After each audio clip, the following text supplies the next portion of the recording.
एक ओर बांसुरी की मीठी तान तो दूसरी ओर डमरू का प्रचंड नाद। एक ओर गोलोक का माधुर्य जहाँ भगवान भक्त के पीछे भागते हैं, तो दूसरी ओर शिवलोक का ऐश्वर्य जहाँ पूरा ब्रह्मांड भगवान के चरणों में झुकता है। स्वागत है आपका इस दिव्य यात्रा में। आज के इस वीडियो में हम जानेंगे उस महारहस्य को कि आखिर क्यों श्री कृष्ण बिना तुलसी के भोग स्वीकार नहीं करते और महादेव बिना बेल पत्र के प्रसन्न नहीं होते।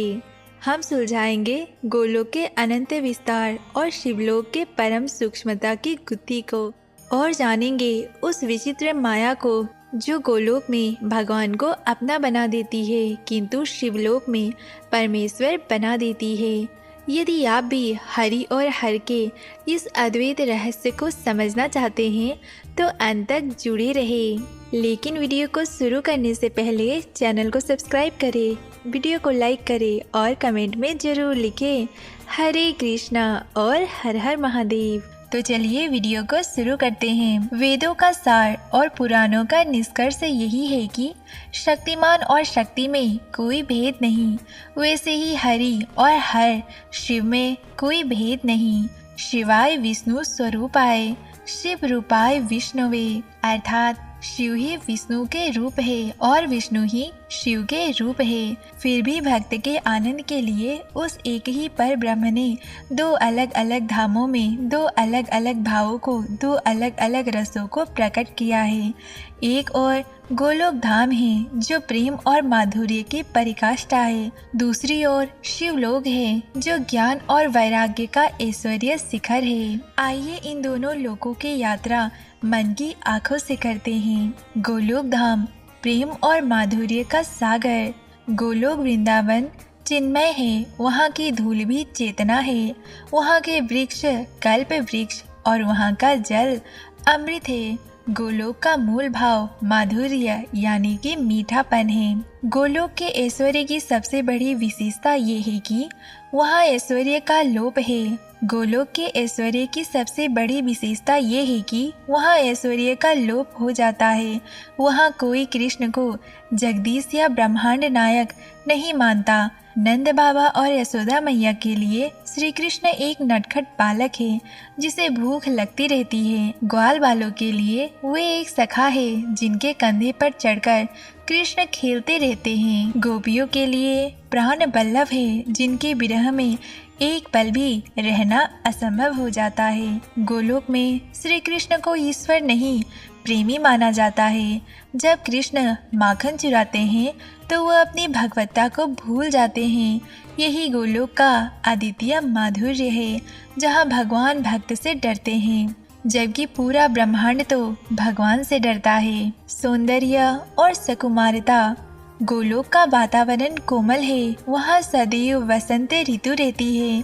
यमुना जी कलकल करके बहती रहती है, किनारे पर कदम के वृक्ष झूमते रहते हैं। वहाँ का संगीत बंशीबट और वंशी है। गोलोक का रंगीन वातावरण मयूरपंख, पीताम्बर, वैजंती माला और रासलीला का नृत्य है। ये सब इंद्रियों को दिव्य आनंद देने वाला है। यहाँ कठोर तपस्या नहीं बल्कि सहज प्रेम की साधना की जाती है। रसराज का राज्य। गोलोक में नियम नहीं भाव प्रधान है। वहाँ वेदों के मंत्र काम नहीं करते, वहाँ गोपियों का प्रेम काम करता है।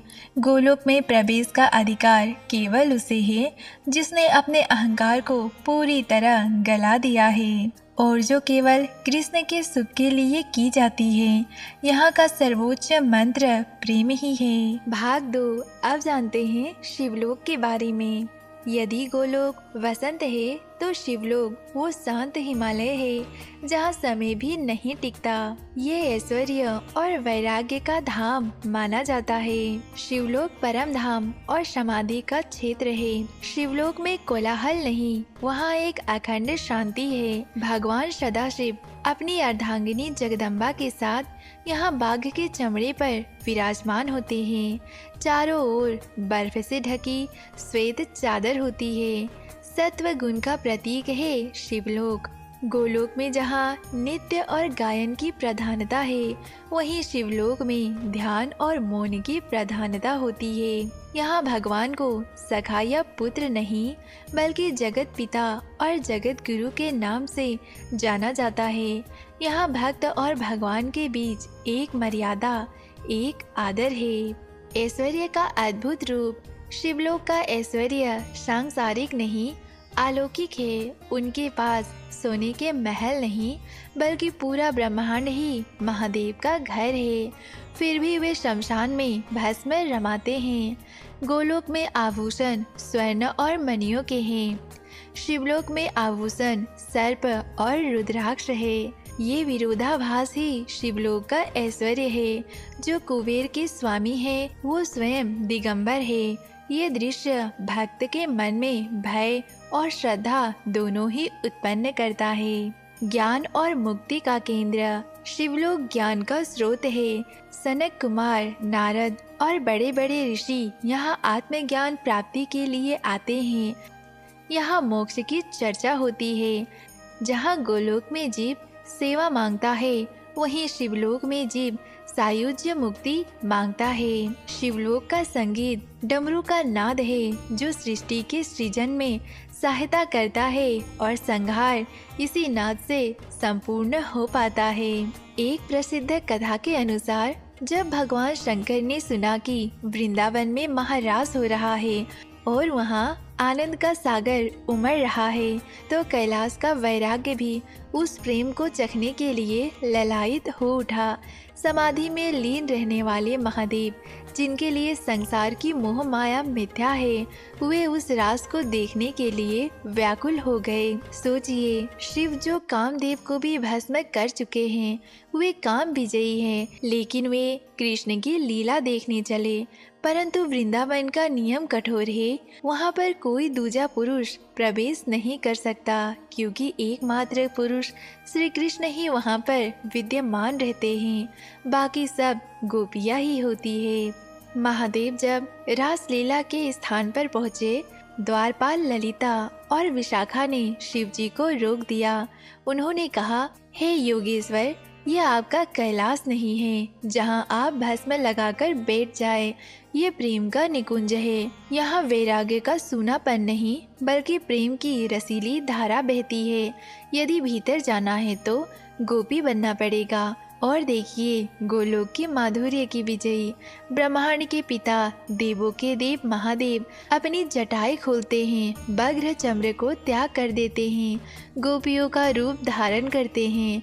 उन्होंने यमुना के जल में अपना ऐश्वर्य बहा दिया और माधुर्य का श्रृंगार किया। जब वे रास में पहुँचे तो कृष्ण ने उन्हें पहचान लिया और हंसते हुए कहा, आइए गोपेश्वर, आइए।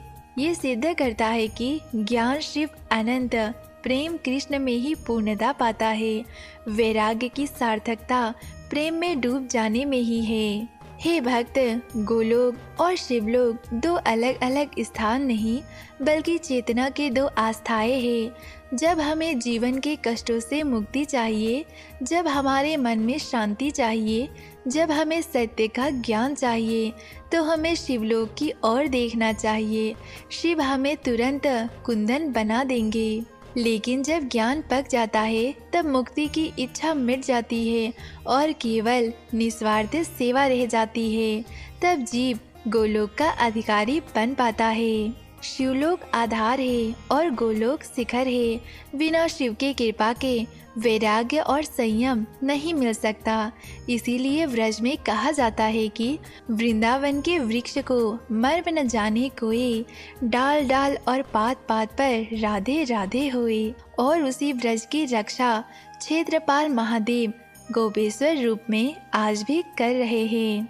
जो कृष्ण का भक्त है वो शिव का अपमान नहीं करता, और जो शिव का भक्त है वो कृष्ण का अपमान नहीं करता, क्योंकि शिव और कृष्ण में बहुत ज्यादा प्रेम और भक्ति भाव है।